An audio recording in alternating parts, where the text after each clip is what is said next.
오늘은 사도행전 10장 말씀입니다. 오늘 제목은 만민구원이나 예정구원이나 하는 제목으로 오늘 말씀을 전하고자 합니다.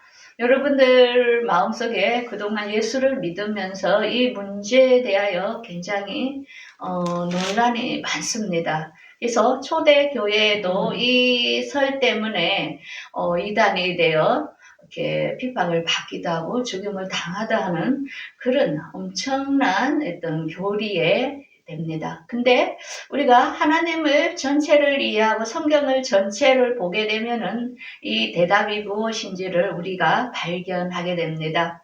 그래서 오늘 말씀을 전하는 가운데 여러분들이 확실하게 예정 구원이라는 것을 여러분들이 깨닫는 시간이 될 것입니다. 하나님께서 들려주시는 음성을 여러분들이 듣는 귀한 시간이 되기를 바라겠습니다. 우리가 이스라엘을 보면은 정말 애착이 갑니다. 우리하고 아무 관계도 없는 나라인데도 이스라엘에 일어나는 여러 가지의 일들을 보면은 우리가 가슴을 졸이면서 관심을 가지는 겁니다.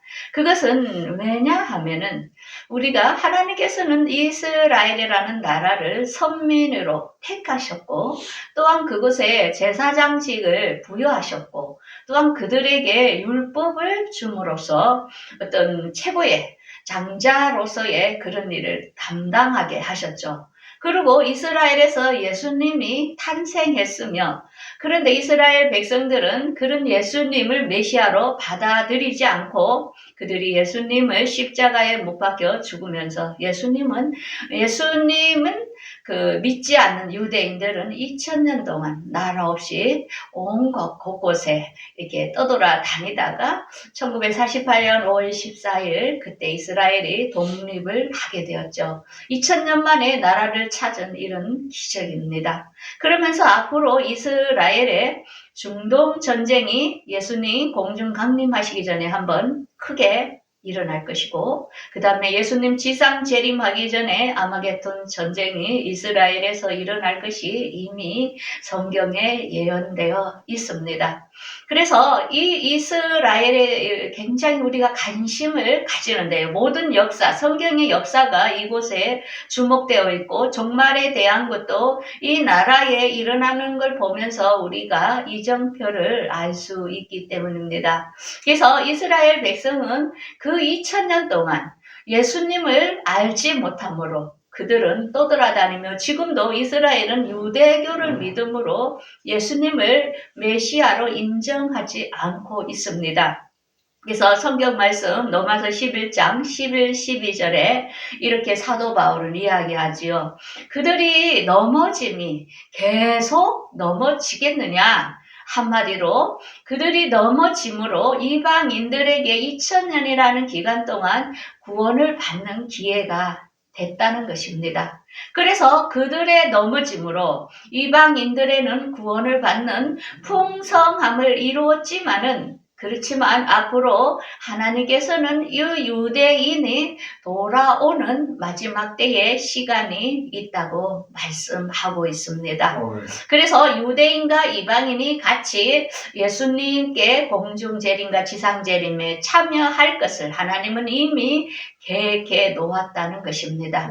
그래서 오늘 그런 본문은 백부장의 믿음, 백부장이라는 사람 고넬로가 어떻게 이방인인지 구원을 받은 사실에 대하여 오늘은 사도행전의 이야기를 하고 있습니다. 이 이방인으로서 이 백부장은 대단합니다. 누가는 누가복음과 사도행전을 기록을 했지요.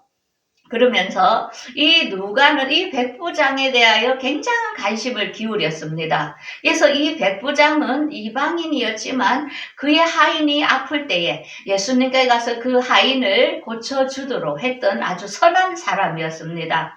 그러면서 우리가 누가복음 23장 47절에는 예수님께서 십자가에 못 박히실 때에 그분이 돌아가실 때에 그 모습을 보면서 이는 과연 주인이었다고 하면서 하나님께 영광을 돌리는 것을 알 수 있습니다. 그는 그의 삽 속에서 이 예수님이 어떤 분이라는 것을 알았고 그가 경외했다는 사실을 우리는 알 수 있습니다. 그래서 본문 1절을 한번 보겠습니다. 고넬료가 어떻게 이방인인지 구원을 받았으며 그가 어떤 행실로 살았는지를 우리에게 보여주고 있습니다.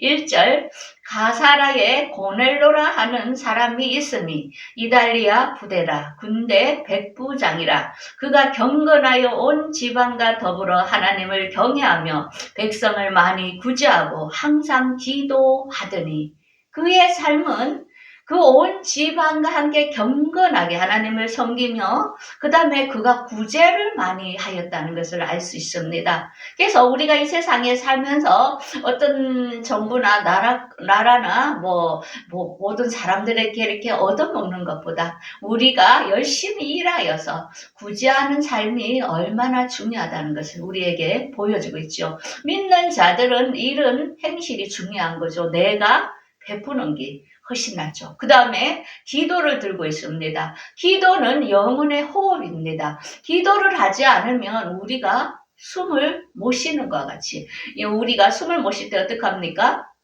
한마디로 산소 호흡기를 달아서 억지로 이렇게 쓰게 하잖아요. 그런 것처럼 기도하지 않으면 우리가 영원히 호흡을 못 쉼으로 죽게 되는 것입니다. 기도는 하나님과의 교제이며 통로이지요. 기도하지 않는 사람은 믿는다고 할 수 없지요. 왜?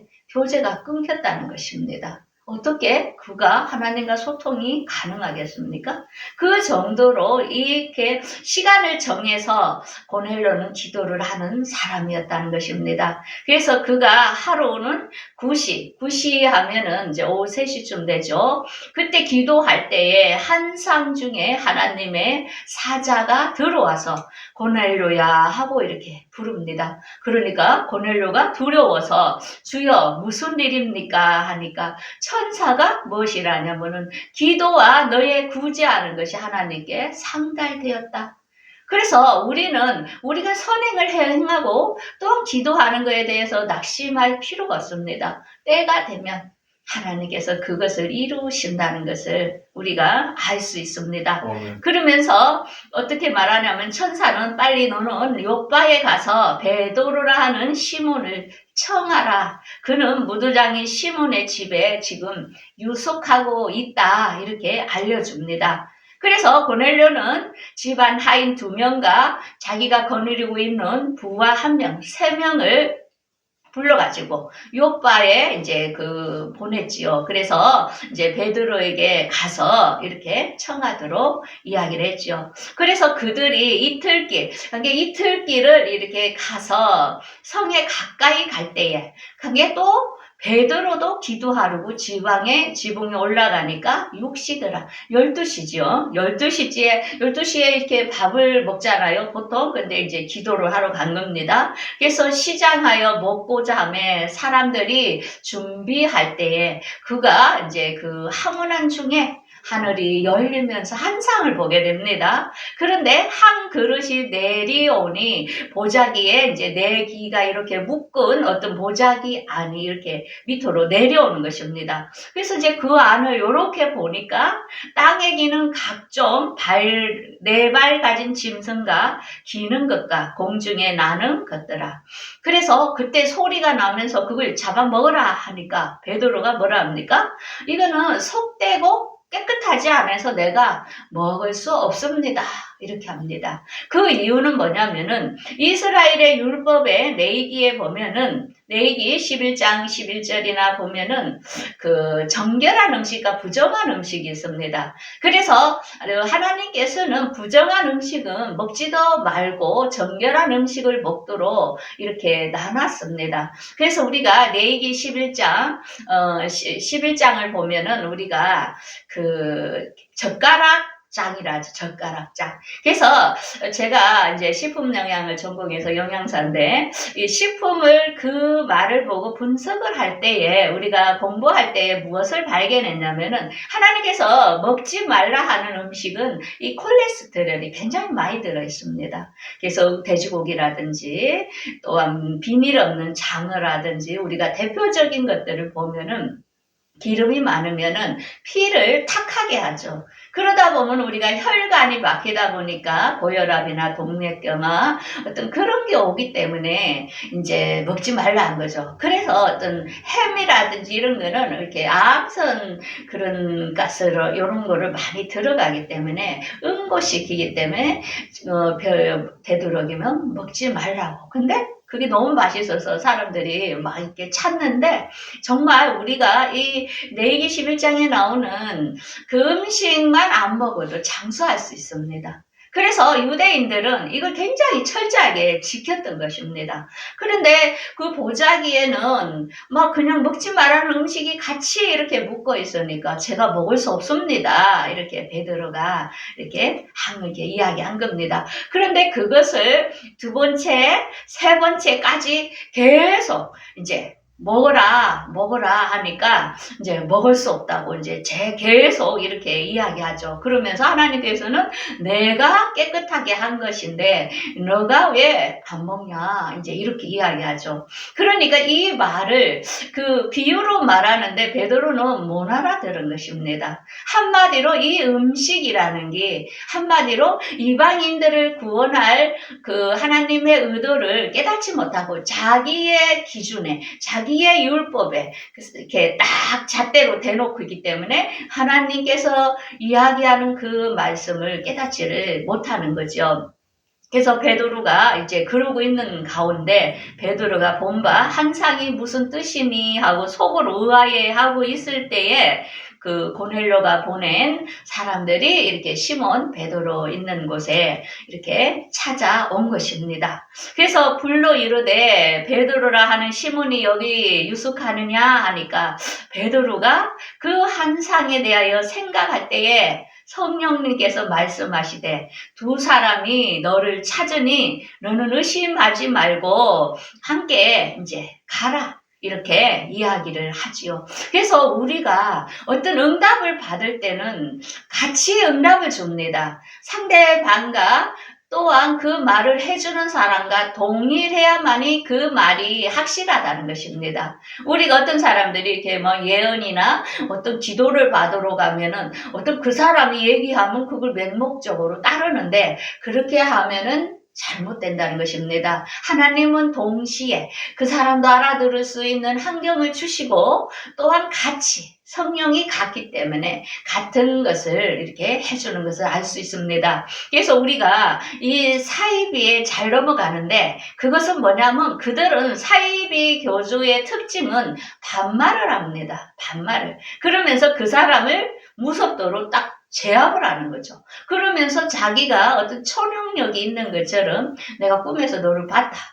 이런 식으로 하면 사람이 막 딱 주눅이 드는 겁니다. 그래서 무당들도 보면은 막 반말하지요. 뭐 이렇게 저렇게 이러면서 그럴 때 사람들은 그냥 그 앞에 그 영에 딱 묶임을 받기 때문에 막 그 사람을 따르는 것을 알 수 있습니다. 근데 하나님은 인격의 하나님이기 때문에 일방적이지 않습니다.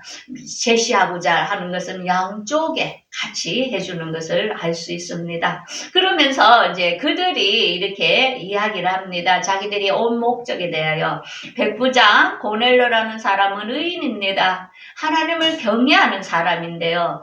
그런데 그 사람이 천사의 지시를 받고 베드로님을 우리 집으로 불러러 오라고 해서 저희들이 온 것입니다. 하니까 이제 베드로가 뭐라 합니까? 그러면 우리가 이곳에서 같이 유숙하고 이튿날 같이 떠나자 해서 거기에 있던 베드로하고 같이 있던 형제들도 이들과 같이 이제 그 고넬료의 집에 떠난 것입니다. 그런데 이튿날 가이사라에 들어가니 고넬료가 친척과 가까운 친구들을 모아 기다리더니 너무 놀랍지요. 얼마나 주위의 사람과 잘 지냈으면 막 오라 하니까 막 베드로님이 오실 거라 하니까 다 그 집에 이렇게 모은 거죠. 그 정도로 그 사람은 옆에 사람들과 교제도 아주 잘 됐다는 것을 우리가 알 수 있죠. 그러면서 베드로가 이렇게 들어갔어요. 고넬료 집에. 그러니까 이 고넬료가 어떡합니까? 발 앞에 엎드려 절하니 베드로가 이렇게 일어서라 나도 사람이다 합니다. 얼마나 겸손한 걸 알 수 있습니까? 요즘은 어른을 아예 그냥 무시하고 어떤 목회자는 막 자기보다 더 밑바닥으로 여기면서 멸시하는 이런 사람들이 얼마나 많습니까? 그런데 하나님의 말씀을 받았다고, 하나님의 말씀을 가르친다고, 그 고넬료 하면 백부장으로 로마의 시민권을 가지고 얼마나 대단한 사람입니까? 그런데 그분 앞에, 발 앞에 엎드리는 어떤 그런 겸손, 이런 걸 보면서 그의 인격을 우리가 알 수 있죠. 그래서 사람과의 관계에서도 그래요. 자기가 나이 많다고 나이 어린 사람들에게 반말 짹짹 하면서 이래 하는 사람 보면 어떻습니까? 그 사람이 너무나 천박해 보이죠. 항상 우리가 인격을 서로 존중해 줄 아는 이게 너무나 중요하다는 거죠. 그러면서 이제 이렇게 일어서라 하면서 이렇게 얘기하죠. 유대인과 이방인과 교제하는 것은 위법이라는 것. 그렇지만 하나님께서 내가 지시를 해서 속되다거나 깨끗하지 않다 말라 하시기를 내가 사양하지 않고 왔습니다.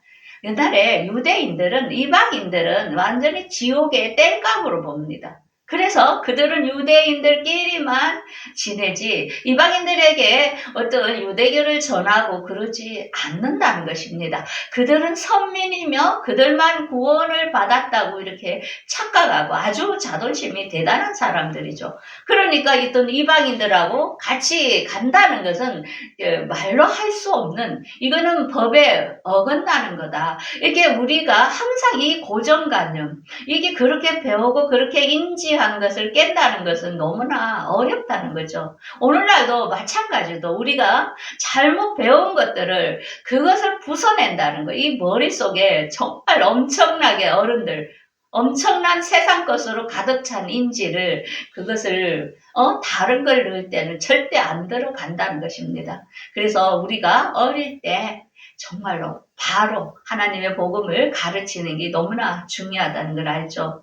그러면서 이제 베드로가 고넬료 집에 온 것을 하나님께서 깨끗하다 해서 내가 왔다는 것을 이야기하지요. 그러니까 이제 고넬료가 베드로에게 이렇게 이야기합니다. 제가 나흘 전에 제 구식 기도에 이렇게 기도를 하는데 어떤 빛날 옷을 입은 사람들이 이렇게 저한테 얘기했다는 거죠. 너의 기도와 구제가 하나님께서 기억하신 바 되었다 하면서 베드로님을 모셔 오라는 것을 이제 들었다고 이렇게 이야기하죠. 그러니까 같이 동시에 하나님께서는 역사하는 것을 우리가 알 수 있습니다. 그래서 우리가 당신을 이렇게 모셨사오니 주님께서 우리에게 말씀하시는 말씀을 우리가 듣고자 원합니다. 합니다. 그래서 우리가 중요한 것은 우리가 하나님께서는 모든 걸 예정하고 계획했지만은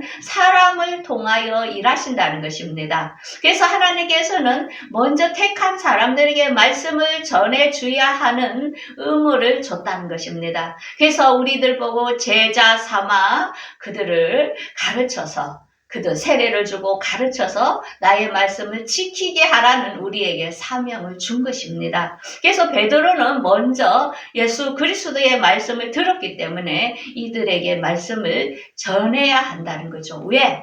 우리가 물과 성령으로 거듭나야 되듯이 하나님의 말씀이 전파될 때에 하나님께서 성령으로 그곳에 임재하시며 그들을 성령으로 인치기 때문입니다.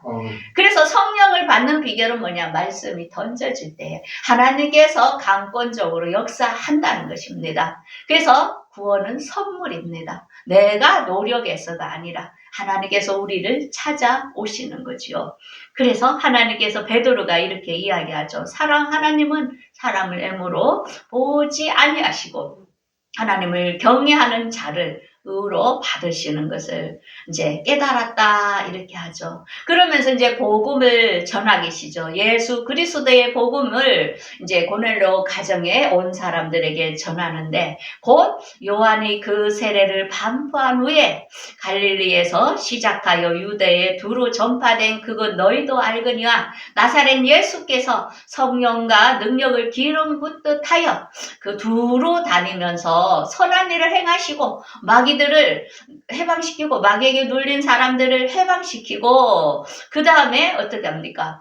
그가 예수님께서 십자가에 우리들에 의해서 못 박힌 일 사건에 대해 또한 그가 다시 살아나신 일에 대하여 우리가 증인이다 하면서 베드로가 이야기하시며 그가 또한 사흘 만에 살아나셨다 하는 것을 이렇게 복음을 전한 것입니다.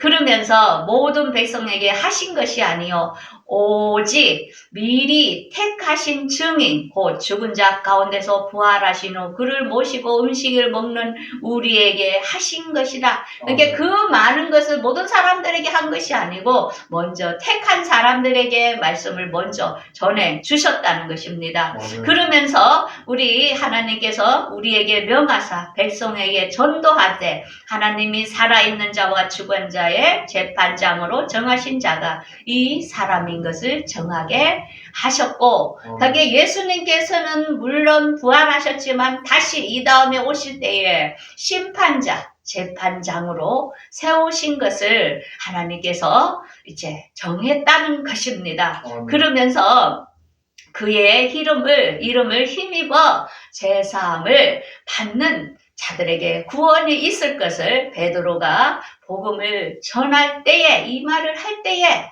44절을 보겠습니다. 베드로가 이 말을 할 때에 성령이 말씀을 듣는 모든 사람에게 내려오시니 베드로가 함께 온 할례 받은 신자들이 이방인에게도 성령 세례 주심을 말미암아 놀라니 이는 방언을 말하며 하나님을 높이미라. 하게 분명히 말씀이 예수 그리스도의 복음이 말씀이 떨어질 때에 그때 성령께서 임하시면서 방언은 성령을 받은 현상입니다. 그래서 이렇게 성령으로 인치는 사건을 이곳에 이야기를 하고 있습니다. 그러면서 베드로가 무엇이랍니까? 이방인들에게도 성령을 주셨으니 우리가 세례를 베푸는 것이 무엇이 그 말이요? 그러니까 하나님의 전적인 주관 아래 하나님께서 예정하시고 택하시고 부르시는 자들이 있다는 것입니다. 근데 그 일을 하는 가운데는 미리 택한 자들로 통하여 그 일을 해야 하기 때문에 우리들을 사용하신다는 것입니다. 그래서 오늘 하나님께서 이 고넬로에게 임한 사건을 보면은 그들이 하나님을 경건하게 섬기고 또한 하나님과의 기도와 그들의 삶이 굳이 않은 선한 일을 하시는 것을 하나님은 다 보고 알고 계신다는 것입니다. 우리가 성경에 이방인들 예수님의 족보에 실린 여인 4명이 나오는데 그곳에 보면 이 다말이라는 사람은 시아버지와 같이 이렇게 맺어서 아기를 낳았죠. 우리가 보기에 너무 말도 안 되는 사건의 여인입니다. 그 다음에 이 누시라는 여인도 이방 여인입니다. 근데 그의 어머니, 시어머니를 얼마나 공경했습니까?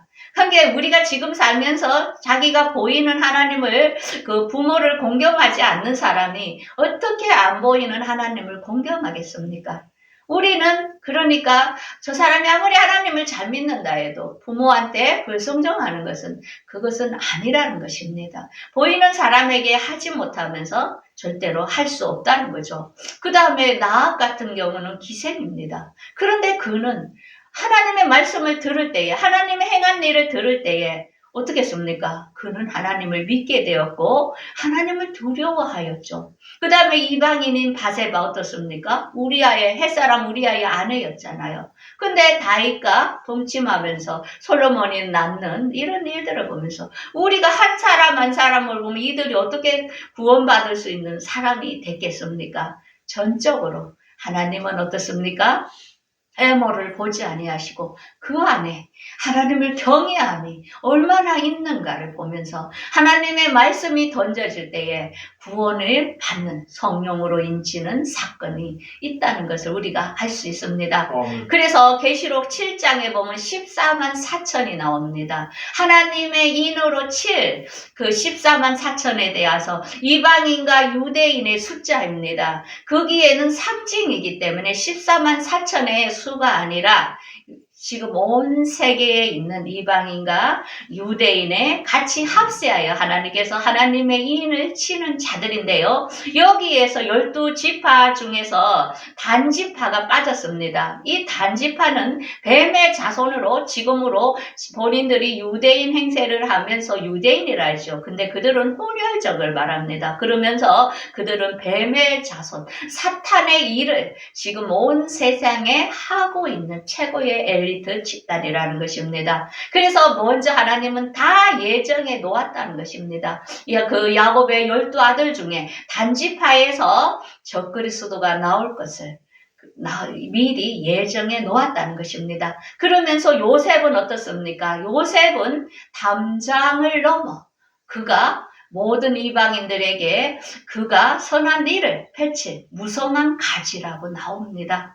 그래서 이방인과 유대인 14만 4천은 같이 묶어진 것을 알 수 있습니다. 하나님께서는 우리는 건물을 짓는 것도 한 사람의 계획에 의하여 지어집니다. 하나님은 이 세상을 무자비하게 만든 건 아닙니다. 창세전부터 하나님은 이 세상을 어떻게 할 것을 다 이미 계획해 놓았다는 것입니다. 우리가 그 큰 그릇을 모르기 때문에 주무꾸미식으로 신앙생활을 했지 하나님은 질서의 하나님이라는 걸 알 수 있는데 하나님의 큰 계획이 뭐냐? 앞으로 지금 우리가 마지막 때죠. 첫째 부활 공중 재림에서 구원할 유대인과 이방인, 그 다음에 또한 첫째 부활인데 지상 재림에서 부활할 유대인과 이방인, 이들이 어떻게 앞으로 천년왕국에서 다스리는 사람으로 이미 계획을 해놨다는 것입니다. 그래서 천년왕국이 지나면은 새 예루살렘에서 영원히 함께 살 하나님의 자녀들을 지금까지 하나님은 모으고 있다는 것입니다. 그래서 24보좌가 나오죠. 요한이 환상에 본 그 24보좌가 지금까지 비어 있지요. 왜? 이방인과 유대인 중에 자축과 우측과 좌측에 안칠 다 상징입니다. 우리가 큰 그림을 볼 줄 알아야 됩니다. 그래서 그들은 어떤 사람이냐? 계시록 21장 12절에 이스라엘의 12지파, 그거는 하나님의 종의 신분, 제사장의 신분을 이야기합니다. 그 다음에 21장 14절에 12사도의 12이름, 뭐랬습니까? 예수님이 평상시에 제자들과 함께 할 때 너희들도 이 다음에 12지파에 대하여 나와 함께 심판할 자다, 이렇게 이야기했죠. 그들은 뭡니까? 하나님의 아들, 성령으로 인침을 받은 자들은 우편에, 좌우로. 그래서 이 하나님의 아들의 신분은 한마디로 왕의 신분입니다. 신분이 더 높은 것을 이야기하고 있습니다. 우리가 이 전체의 그림을 보지 못하기 때문에 하늘나라도 새 그룹으로 하나님께서는 이미 예정해 놓았다는 것입니다. 신앙생활 한다고 다 같은 게 아니라는 것입니다. 말씀을 받는 것에 따라서 나눠진다는 것입니다. 그래서 왕의 신분은 첫 번째 공중 재림을 사모하고 부활을 기다리는 자는 왕의 신분이 해당되고, 이 부활을 믿지 않고 지상 재림의 주님을 맞아 부활할 사람은 종의 신분, 제사장의 신분을 말하고 있습니다. 천년 왕국의 이 땅에서 살다 나올 사람은 백성의 신분으로 새 분류로 천국은 분리되어 있다는 것입니다. 그래서 우리가 이 모든 게 끝나면 마지막에 살 때는, 지금은 처음에 하늘은 하나였습니다. 그런데 그 다음에 우리 하나님께서 하늘을 세 개로 나눴지요. 그런데 이 마지막 예루살렘 하늘은 또 하나의 하늘로 나옵니다. 그래서 우리가 성경을 읽을 때 하늘을 잘 보십시오. 첫 번째 하늘은 단수로 되어 있고, 두 번째 그게 가로울 때는 복수로 돼 있고 세 번째 하늘 예루살렘은 하나의 하늘로 이렇게 나옵니다. 그래서 우리가 새 예루살렘에 함께 살 그곳은 해와 달이 비춤이 없고 어린 양이 등불이 되며 땅의 왕들이 영광을 가지고 그곳을 다니고 그곳에선 밤이 없는 이런 세상을 하나님께서는 이미 예정해 놓고 계획해 놓았다는 것을 알 수 있습니다. 그래서 우리가 아무나 구원받는 게 아니고 우리는 선물입니다. 구원은 선물. 그래서 구원받은 자들은 뭡니까? 하나님의 말씀을 전해줌으로 또한 그들이 우리가 알 수 없는 사람이 그들이 또한 구원을 받는 자였다는 것을 우리가 알 수 있습니다. 그래서 이걸로서 어떻게 만인구원설이나 예정구원설이라를 다 전달하지 못하지만은 대충 아웃라인은 이야기하고 나중에 말씀을 전하다 보면 여러분들이 깨닫게 될 것입니다. 그래서 구원을 선물로 받은 여러분들 항상 감사하시며 우리도 고넬로와 같은 경건한 삶 구제와 기도를 우리도 하는 일상생활하는 그런 모두가 되기를 간절히 바라겠습니다. 기도하겠습니다.